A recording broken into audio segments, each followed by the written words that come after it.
Alright, welcome back to my Code Vein Level 1 guided walkthrough. In this episode we're going to finish the playthrough, at least as far as the main game is concerned. As of yet, there has been no release date announced for the DLC, so there might be a part 4 at some point in the future. We're at the Crown of Sand at the moment, as we left off after defeating the Successor of the Claw at the end of the previous episode. And as I mentioned, I chose to use our weapon, the Blazing Claw.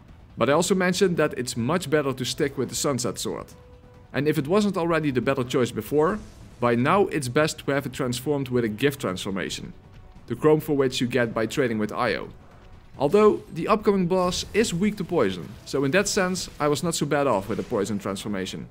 As you would expect by now, unfortunately this is another rather boring and annoying area. And we're mainly going to try to get through it as quickly as possible while picking up some Queen Titanium and a regeneration upgrade. Now you won't get enough to upgrade everything to +9. However, starting from the first missile, simply farming the first 3 enemies around the corner will rather quickly grant you enough Queen Titanium, as they have a fairly high drop rate. Moreover, they are extremely weak to ice and pierce damage. So using the spear together with all of your weapon buffs, including the ice weapon, will make them relatively easy to farm. So the point is, definitely upgrade your sword, spear and blood veil to +9. In fact, it's also a smart move to upgrade the prayer shell blood veil to +9. And to apply a gift transformation to it. Because after defeating the next boss, we get the only weapon buff that is affected by the light gift stat of the blood veil you're wearing. So the Momodora outfit, the prayer shell, will add more damage than the Venet's Claw. As you saw, I just picked up another regeneration upgrade. Now I failed to pick up one in the Burning City, and to emphasize again, you won't be doing that much healing anyway, so it's not that important. However, we will get access to another blood code later on, that in my opinion is the only real competition to the Queenslayer code. Namely the Heimdall code that you get from Jack. And the reason is that it contains the most powerful buff in the game. However, that buff also drains your health. So in that case, healing items would become important. However, I did not end up using that code, as then you would have to focus on finding times to heal when your life bar is rapidly draining. But even with all the buffs that we can stack using the Queenslayer code, Heimdall will outclass the damage output of the Queenslayer. Whether that is truly worth it though is ultimately a matter of preference. At least it's not like Power Within in Dark Souls where it can kill you. But it also cannot be transferred to another blood code. It's unique to Heimdall. Of course, same goes for Final Journey from the Queenslayer code. So no, it's not possible to stack both of those buffs. Okay, I will shut up again until the shortcuts are opened. And then we can take the long route towards the Successor of the Throat. I have no idea why they didn't simply place a missile close to the boss arena, but they didn't. So be prepared for a long ass run back every time you die against the upcoming boss.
Make sure you don't touch the sand between the elevator and the cave when running towards the boss arena, because that will drain your ichor, and you definitely want to start with 20. This boss is weak to ice and weak to poison, and as I mentioned in part 1, you can stack a venom buff on top of a venom infusion, so that way you can poison her very quickly. Although I suspect that by now you are using a gift transformation instead. For her sideways attacks, dodge left, as she can do 1 or 2 attacks, so be ready to dodge twice if necessary, but by dodging left, many times you won't have to dodge the second attack. However, your movement tends to be very erratic, so if you are not next to her right arm, you will have to dodge that second attack.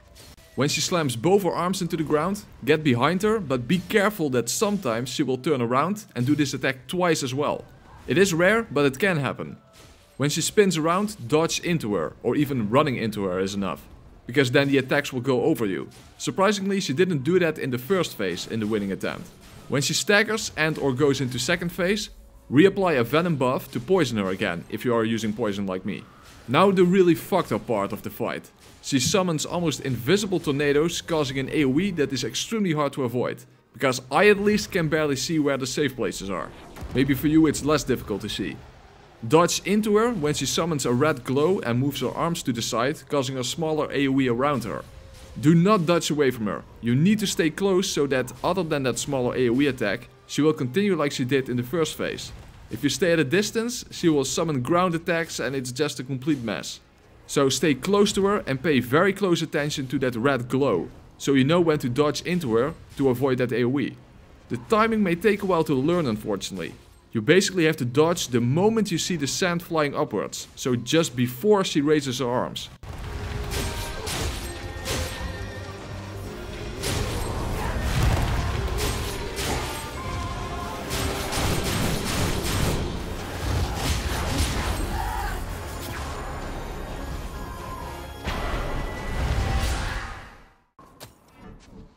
After the fight, go back to where Io's lookalike was standing to pick up the vestige that unlocks Bridge to Glory. And of course max out his proficiency. This is the only weapon buff that is affected by the light gift stat from your blood vial.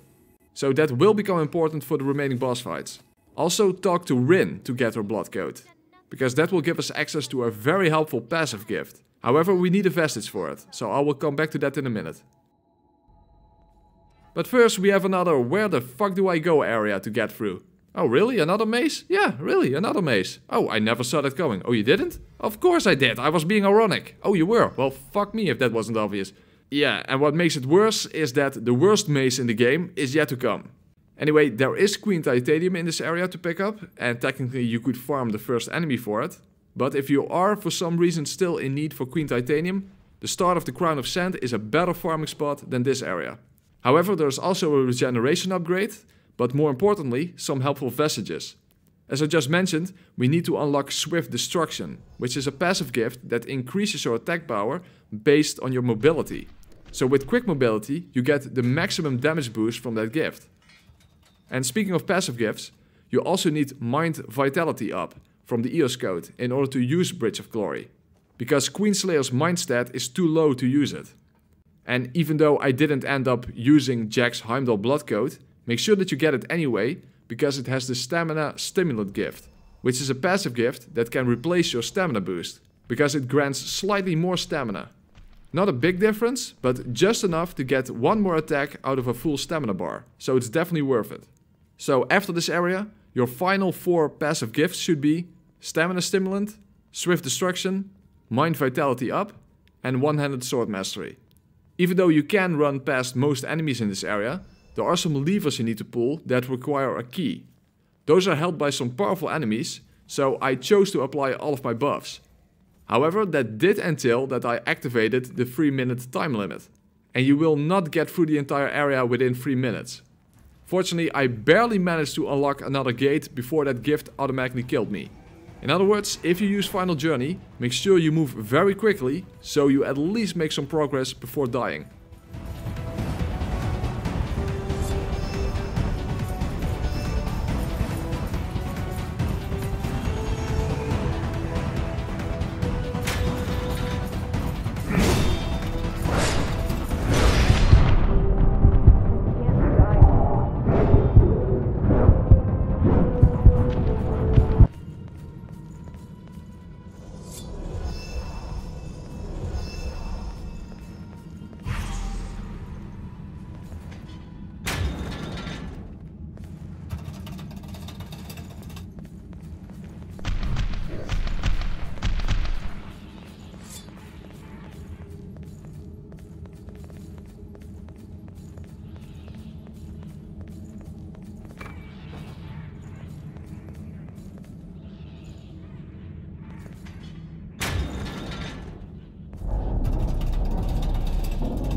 running into more of them now. The Queen's gotta be close.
Alright, we finally made it to the top of the tower. But now I will make one departure from the restriction to go through the game solo. Because I'm not even willing to waste any time on even attempting to do the Blade Bearer and Cannoneer fight solo. If you see my other videos, that might surprise you, as I've done more time consuming challenges than that. But I will go a step further and literally advise you to do this fight with a companion as well. Because this has to be one of the most poorly designed fights I've ever experienced in a video game. There's no way any conceivable amount of thought went into designing this fight. In fact, I expect that it was never even meant as a double boss fight, but that two separate bosses were placed together. Very likely in order to remind people of Ornstein and Smough from Dark Souls. A big slow enemy together with a fast and nimble character. However, designing such a fight requires balance and having the two bosses complement each other. It's very difficult to design a double boss fight. And in this game they have failed in the most extreme way a designer can possibly fail. In fact, the only boss fight I can think of that is worse from a design point of view is Kronika in Mortal Kombat 11 on very hard. I suffered through that fight as well, and it was definitely not worth it. Another one that comes to mind is Eve in Nier Automata at the end of Route A and B on very hard. But I have a hard time deciding whether this fight here or that fight is more pathetically designed. In this case we're dealing with an RNG clusterfuck of AoEs and off-screen attacks, including clipping issues with the pillars that unfortunately are also present in the ONS fight, but even more noticeable this time. To put things in perspective, there is a streamer who did this fight solo on level 1, and he's a SoulsBorne no-hitter, meaning he has the skill to beat multiple Souls games without taking a single hit. And even with all that skill, it took him 14 hours to beat the Blade Bearer and Cannoneer solo on level 1. But keep in mind, that's not because it's such an incredibly challenging fight. It has nothing to do with challenge. It's a nonsensical RNG-driven clusterfuck. So even when you get through it after a trillion attempts, it will not give you a sense of victory, merely a sense of relief that it's finally over. So I strongly advise you to not even waste time on it. Such time should be spent on actual challenges. It's fine to spend a lot of time if a fight is fun and well designed, but this is not an example of such a fight. Don't waste time on it, just get past this joke of a fight in order to progress with the rest of the game.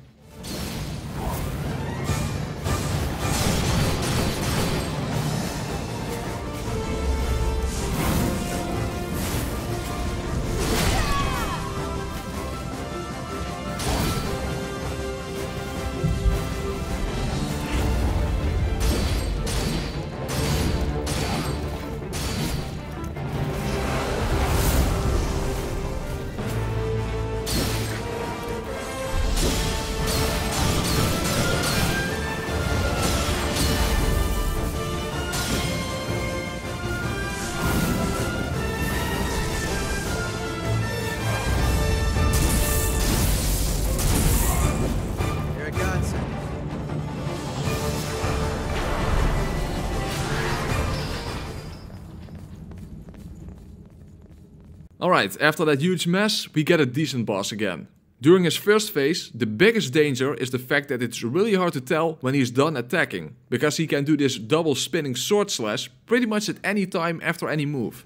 In other words, the only time you know it's truly safe to counterattack is right after that spinning attack.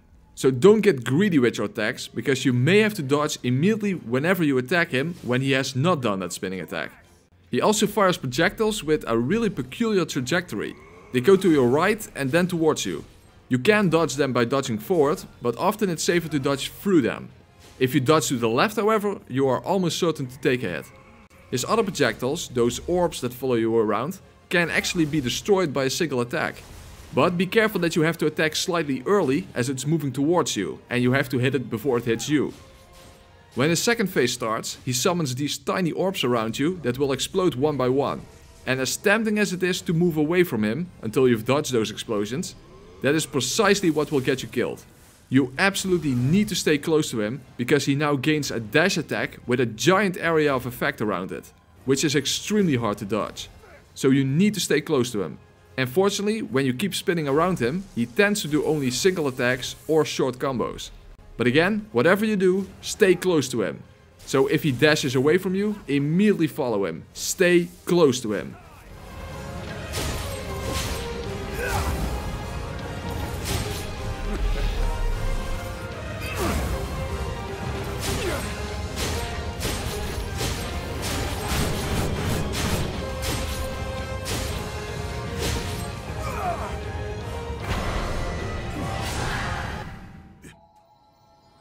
Okay then, only 2 more areas to go and 3 boss fights. This area is not so bad, but the next one is the worst maze of them all. There's not that much to pick up here, however we do find our first Queen Tungsten.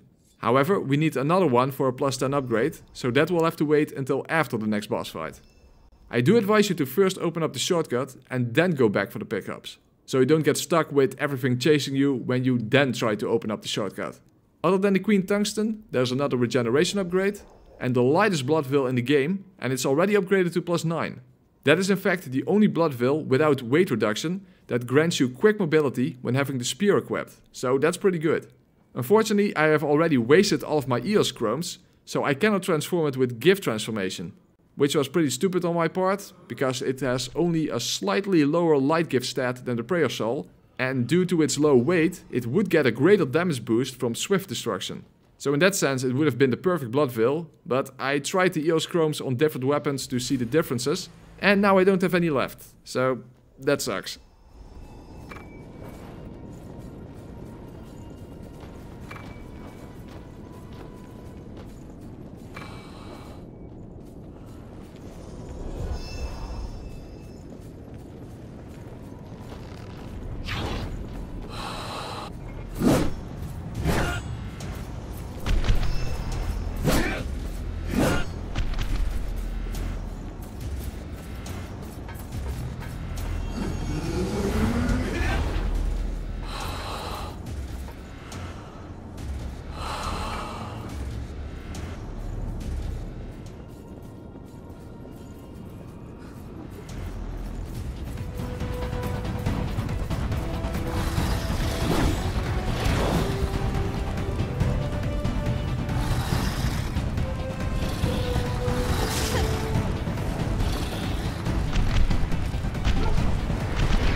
Alright, now quickly kick the ladder down.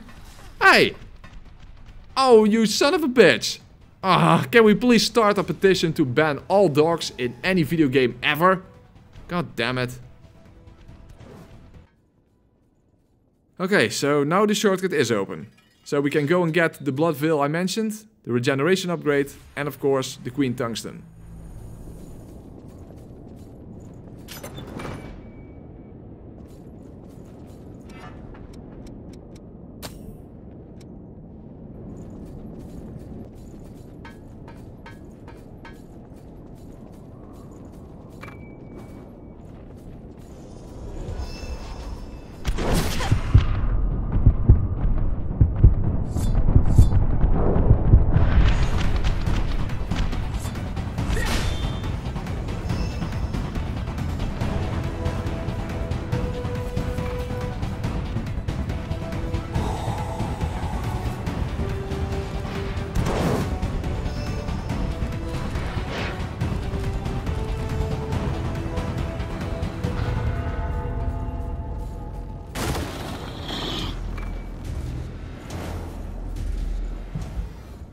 This was actually pretty fucked up. For some reason the recording started to mess up out of nowhere.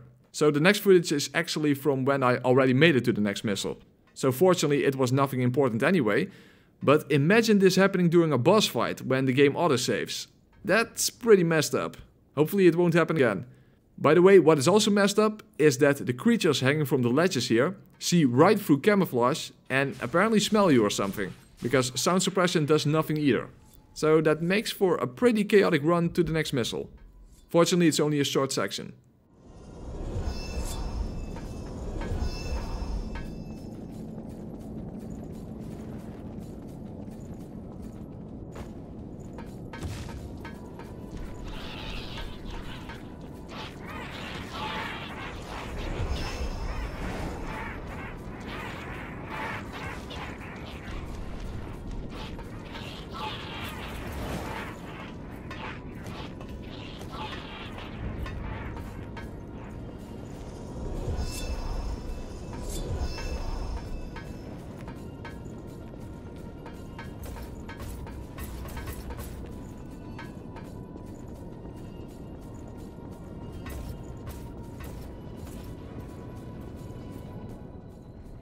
The rematch against the Queen's Knight is very similar to the first fight. In fact, the first phase is identical as far as I can tell. And I had the luck that he did his guard move, so I could get him almost immediately into second phase. And there are two main differences during second phase from the first fight. He now has a new teleport, where you have to look for how he disappears to know what the incoming attack will be. If he disappears while in a stab motion, he will do the charge attack, so don't dodge too early. If he disappears while crouching down, or leaning backwards if you will, he will do the spinning shield attack, so dodge backwards. And he can still do his triple teleport move.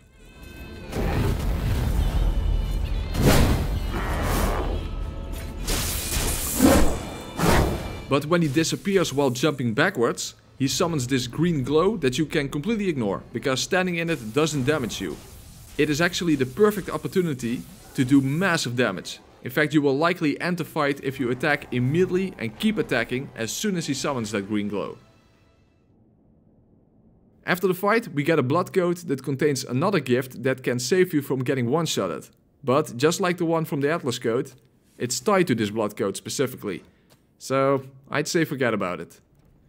Before entering the next area, we find a map of the depths, and we're going to make a quick trip there later on to find another Queen Tungsten. In fact, you can literally farm the Queen's Knight Reborn in the depths for Queen Tungsten. And in a way that's better than getting it from the next area. Because this is definitely the worst part of the game. Welcome to Cancerland. The most confusing maze of all, where even the walls will attack you. Again, I can only show you the correct route and where to reapply camouflage.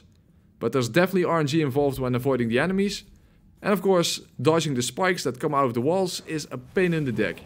They're slightly delayed, so it's not unlikely that you will die because you dodged too early. Fortunately, this is the final maze in the game, so that's something at least.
Alright, we now face another sort of boss fight.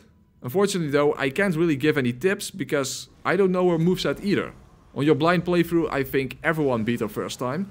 And although this time you will die very quickly, she is basically like a regular enemy with only slightly more health. Mainly watch out for her projectiles, stay back until she finishes her combos, and use the environment to your advantage where you need to heal, because even with this low health bar, you can survive her attacks. To be fair, I had no actual idea what I was doing, and I beat her second try, so I doubt anyone will have any real trouble with her, even on level 1. Also, don't worry about using Final Journey, because the time limit is automatically cancelled after you finish a boss fight.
Alright, we made it to the final boss arena, but first we need some more Queen Tungsten to upgrade both our veil and sword.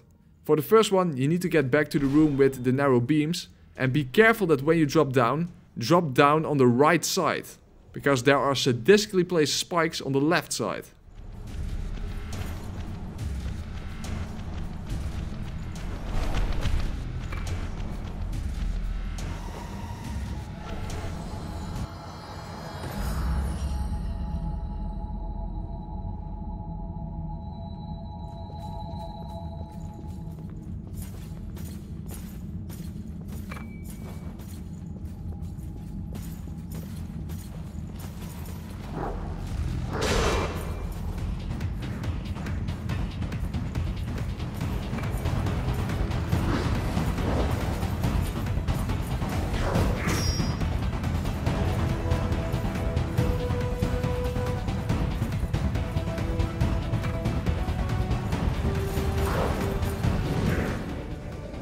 We need one more Queen Tungsten, and as I mentioned before, you can get that one in the depths because we picked up the corresponding map right after the Queen's Knight Reborn fight. After that, we have everything required to finish the game. All that is left is the Skull King and the Virginborn.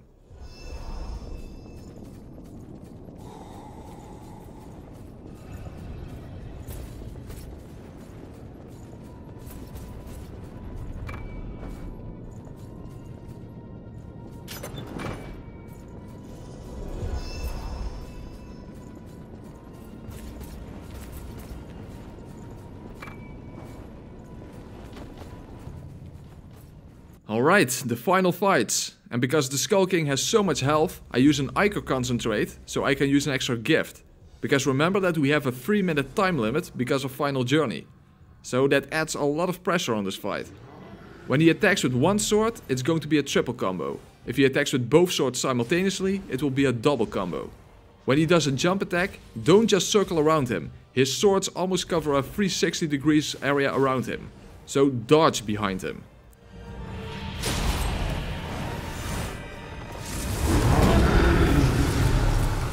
In my experience, it's generally better to dodge twice to the side to evade the cross projectiles.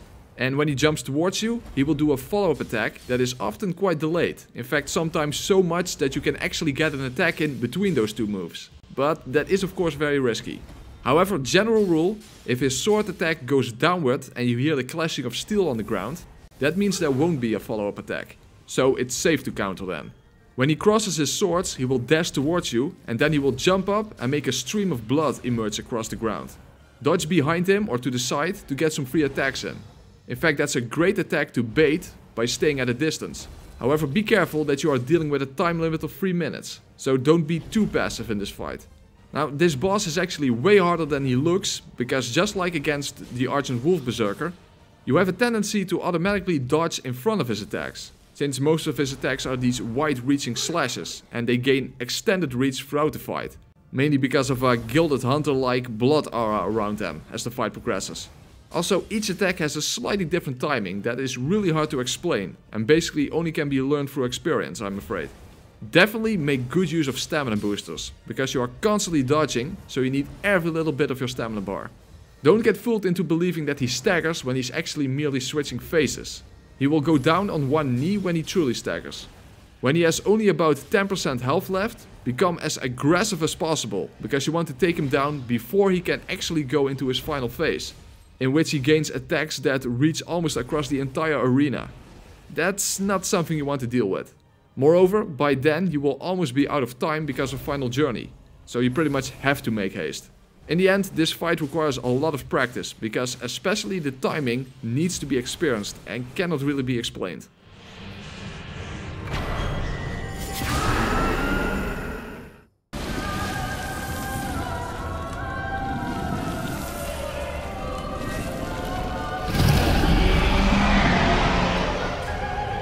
No, I refuse to let the world end here. I swear, I will stop this.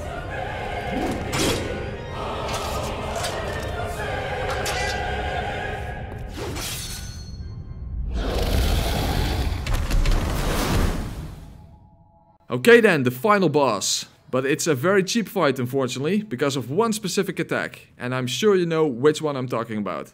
The most important thing to realize is that he takes reduced damage from behind and from the side. You need to attack his head or his arms, so not his front legs but his actual arms. Get close and dodge his first attacks to get underneath him. When he tries to squash you, move to his hind legs and move back when he hits the ground to get some attacks in on his arms. If he does the giant AoE, immediately dodge away as soon as you see the glow appear. He can also jump up, which causes a shock that is really hard to dodge, but fortunately it does barely any damage. Only thing that really matters when he does that is that you don't get squashed underneath his feet.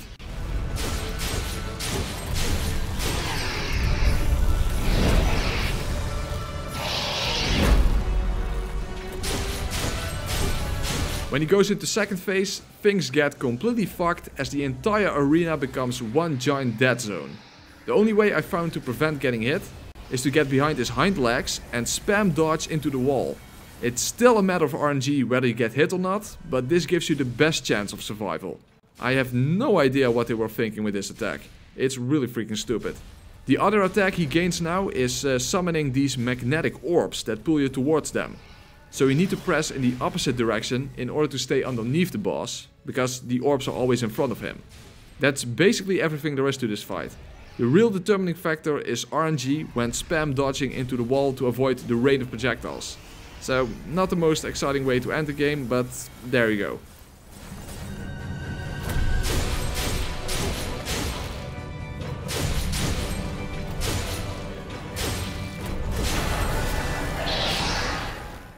And that was Code Vein on level 1. It's definitely a game with some flaws, but ironically, doing it on level 1 gave me more appreciation for the game than I had after my first playthrough. The team responsible for this game definitely has a lot to learn, but who knows if the DLC will be the best content that they are saving for later. Time will tell. I hope this walkthrough has helped you out to get through the frustration and many obstacles that a level 1 run has to offer. As for me at least, it was a lot harder than a level 1 run in a Souls game. Or if you didn't even want to try it yourself, then at least I hoped I showed you how it could be done. I'm sure I didn't use the optimal strategies, but it was at least sufficient to survive this ordeal. If you enjoyed this video, consider leaving a like, comment, subscribe, check out my other videos, and of course stay tuned for another walkthrough for another game, or perhaps in the near future the DLC of Code Vein. Thanks for watching.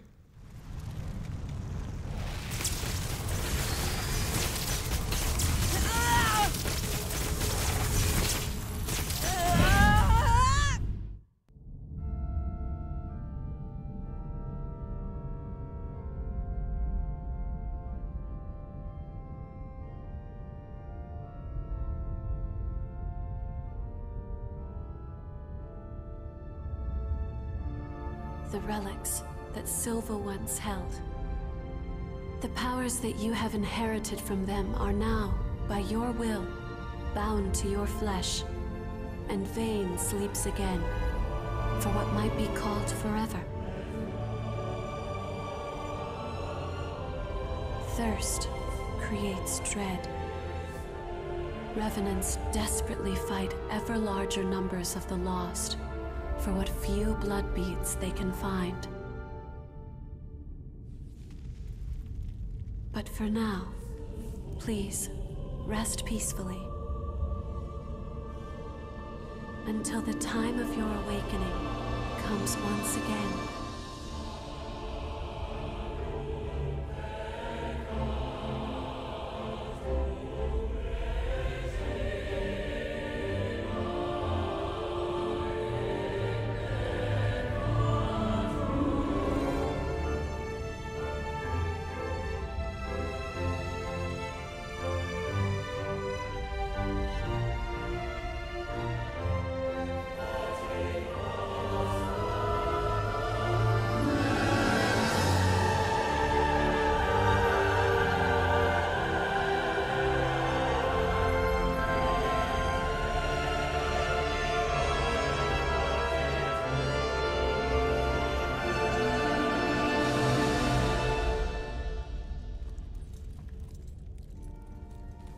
Don't worry. I will always be with you.